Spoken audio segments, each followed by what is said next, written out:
मेरा अप्रोच यही होता है कि मैं ग्रास रूट लेवल से एकदम निचले स्तर से शुरू करता हूं और फिर धीरे धीरे एस्केलेट करते हुए सारे कॉन्सेप्ट बच्चे को समझाता हूं।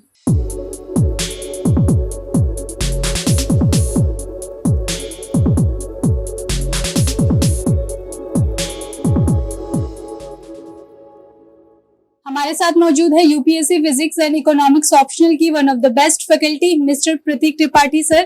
तो चलिए उनका इंटरव्यू शुरू करते हैं। सर, आपको कितने सालों का टीचिंग एक्सपीरियंस है? गुड इवनिंग मैम, मुझे 14 प्लस इयर्स का टीचिंग एक्सपीरियंस है इस फील्ड में, एस्पिरेंट्स को गाइड करते हुए इकोनॉमिक्स ऑप्शनल और फिजिक्स ऑप्शनल में। प्लूटस आईएएस में आप कब से कोचिंग प्रोवाइड कर रहे हैं? मैम, मैं प्लूटस आईएएस में इकोनॉमिक्स और physics optional plus GS economics and NCERT economics पढ़ाता हूँ और मैं प्लूटस में को फाउंडर भी हूँ जी। तो मैं पिछले 6 वर्षों से प्लूटस में हूँ। तो यूपीएससी फिजिक्स और इकोनॉमिक्स ऑप्शनल कॉन्सेप्ट की भी डिमांड करते हैं, थ्योरीज भी होती हैं और थ्योरेटिकल होते हैं, तो आप किस तरीके से इजी वे में कॉन्सेप्ट समझाते हैं स्टूडेंट्स को? देखिए मैम, इकोनॉमिक्स और फिजिक्स दोनों के साथ एक चीज कॉमन है कि दोनों कॉन्सेप्ट बेस्ड सब्जेक्ट हैं। तो अगर बच्चे की कॉन्सेप्चुअल क्लैरिटी हो जाए, उसको इन डेप्थ समझ में आ जाए, इंसाइट मिल जाए किसी भी टॉपिक का, तो वो उस टॉपिक में बहुत अच्छे तरीके से खुद को रिप्रेजेंट कर सकता है आंसर राइटिंग में। मेरा अप्रोच यही होता है कि मैं ग्रास रूट लेवल से एकदम निचले स्तर से शुरू करता हूं और फिर धीरे धीरे एस्केलेट करते हुए सारे कॉन्सेप्ट बच्चे को समझाता हूं। मैं अपनी बैच साइज भी लिमिटेड रखता हूं। 35 students offline and online combine करके एक बैच में होते हैं। ये इसलिए जरूरी है जिससे कि बच्चे से one on one interaction establish हो सके, बच्चा अपनी डाउट्स और क्वेरीज पूछने में हिचकिचाए ना, और मैं बच्चे को हेल्प कर सकूं, उसकी कमियों पे वर्कआउट कर सकूं। तो कॉन्सेप्चुअल बिल्डिंग सबसे इंपॉर्टेंट पोर्शन होता है। दूसरी बात यह है, I am a bit old school, तो मैं स्लाइड रीड नहीं करता हूं, बल्कि बोर्ड पे सारी चीजें सॉल्व करता हूं, लिख के पढ़ाता हूं और डिक्टेट करके नोट्स लिखवाता हूं, जिससे कि बच्चे के पास फर्स्ट हैंड खुद के नोट्स होते हैं। उसके अलावा मेरी खुद की लिखी हुई बुक्स हैं जो कि यूपीएससी इकोनॉमिक्स ऑप्शनल और फिजिक्स ऑप्शनल में मोर देन इनफ है। यानी बाहर के किसी भी स्टडी मटेरियल पे रिलाय करने की कोई जरूरत नहीं है। इन्हीं को पढ़ करके हर साल बच्चे मेरे रिजल्ट देते हैं, तो इन्हीं को पढ़ करके अच्छा रिजल्ट आपका आ जाएगा। ठीक है। थर्डली, हम लोग हर सैटरडे यहाँ पर अपने बैच के स्टूडेंट्स का टेस्ट लेते हैं। टेस्ट पेपर मैं खुद प्रिपेयर करता हूँ, उनकी कॉपीज भी मैं खुद रेक्टिफाई करता हूँ और उसमें बच्चे को फीडबैक देता हूं कि वो कहां लैग कर रहा था आंसर राइटिंग में और क्या इम्प्रोवाइजेशन हो सकता है, और इस पेपर को डिस्कस किया जाता है नेक्स्ट वीक में, जिसकी वजह से बच्चे को होलिस्टिक अप्रोच पता चलता है और वो परफॉर्म कर पाता है in accordance to the trend of UPSC, क्योंकि यूपीएससी का ट्रेंड चेंज होता है। अब आप देखेंगे यूपीएससी में पिछले 20 ईयर से आप कंपेयर कर लीजिए तो इकोनॉमिक्स एक पैरामाउंट सब्जेक्ट बन गया है, एक पिलर है यूपीएससी क्वालिफाई करने के लिए।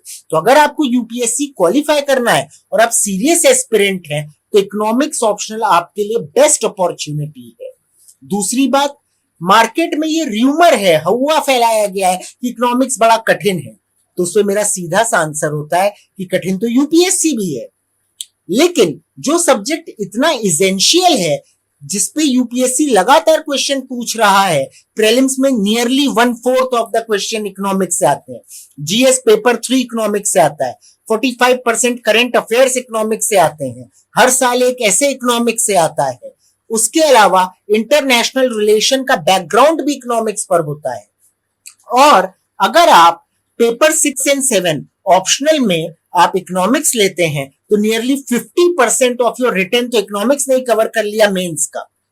52 to 54% लाने पर आपकी AIR 1 आ जाती है।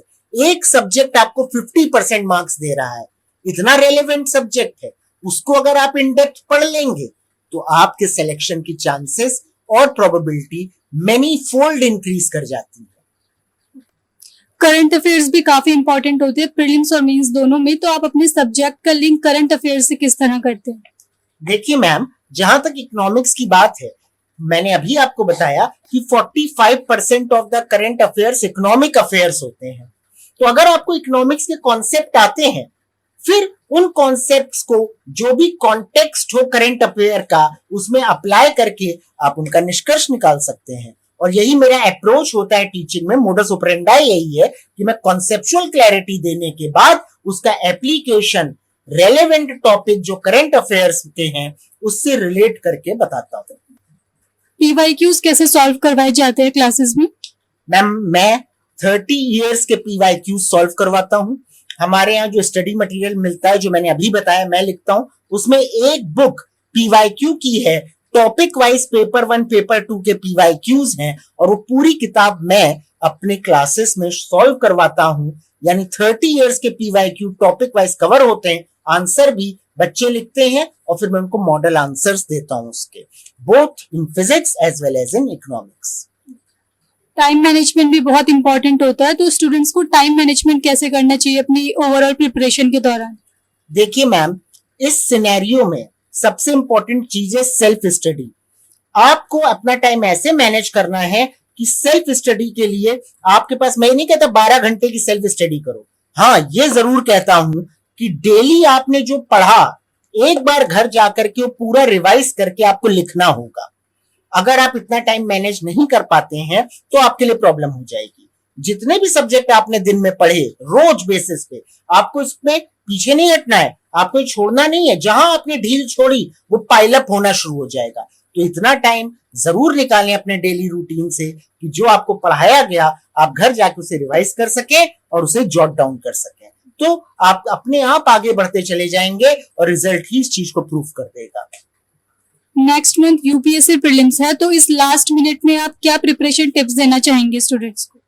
देखिए मैम, इस टाइम पे सबसे पहली चीज तो ये है कि बच्चों को पैनिक नहीं करना चाहिए। पैनिक करते ही 30 to 40% आपकी एफिशिएंसी खत्म हो जाती है। एक दिन में आप मिरेकल नहीं कर सकते।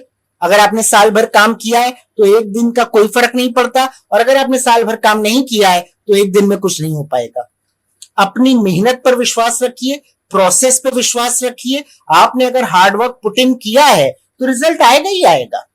इस टाइम पे आप पीवाईक्यूज पे फोकस करें, 20 इयर्स के क्वेश्चन सॉल्विंग पे फोकस करें, और टेबल पर बैठ करके, चेयर टेबल पर बैठ करके 3 घंटे का अलार्म लगा करके आप पेपर सॉल्व करें, जिससे आपका एग्जाम फीवर निकलेगा।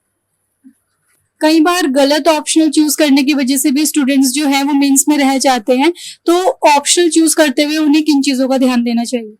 देखिए मैम, इकोनॉमिक्स तो ओपन फॉर ऑल है।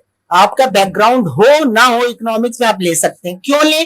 क्योंकि सेकंड हाईएस्ट स्ट्राइक रेट है इकोनॉमिक्स का। मतलब जो वो बच्चे जिन्होंने इकोनॉमिक्स ऑप्शनल लिया उसमें से यूपीएससी में सेकंड हाईएस्ट है। सेकंड हाईएस्ट बच्चे सेलेक्ट हो जाते हैं। फिजिक्स में बैकग्राउंड चाहिए होता है, एटलीस्ट 12 तक तो आपने फिजिक्स पढ़ी हो। फिजिक्स हाईएस्ट स्ट्राइक रेट वाला सब्जेक्ट है, यानी वो बच्चे जो फिजिक्स लेते हैं उनमें सबसे अधिक बच्चे सिलेक्ट होते हैं। तो ये दोनों टॉप स्ट्राइक रेट वाले सब्जेक्ट हैं। इनको लेने वाले एस्पिरेंट्स ज्यादा से ज्यादा सिलेक्ट होते हैं, रैंकर्स होते हैं, टॉप 20 में रैंक लाते हैं।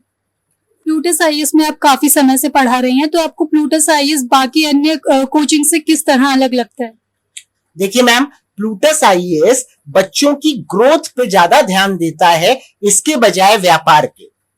बाकी इंस्टीट्यूट्स आज की डेट में इंस्टीट्यूट ना हो करके, विद्यापीठ ना हो करके वो बिजनेस हाउसेस बन गए हैं, वो कॉर्पोरेट्स बन गए हैं। हम आज भी पुराने तरीके से ही काम कर रहे हैं। स्टूडेंट का सिलेक्शन हमारा एजेंडा होता है। इसके लिए स्टूडेंट को ग्रो करना होगा, उसका इंटेलेक्ट का हॉरिजन का एक्सपेंशन होना होगा। हम इस पे फोकस करते हैं। हम स्टूडेंट्स प्रिपेयर करते हैं, स्टूडेंट्स के रिजल्ट पे फोकस करते हैं, और जब ये दोनों चीज हो जाएंगी तो इस प्लूटस आईएएस या इंस्टीट्यूट तो स्वतः ही बढ़ जाएगा। Thank you so much sir.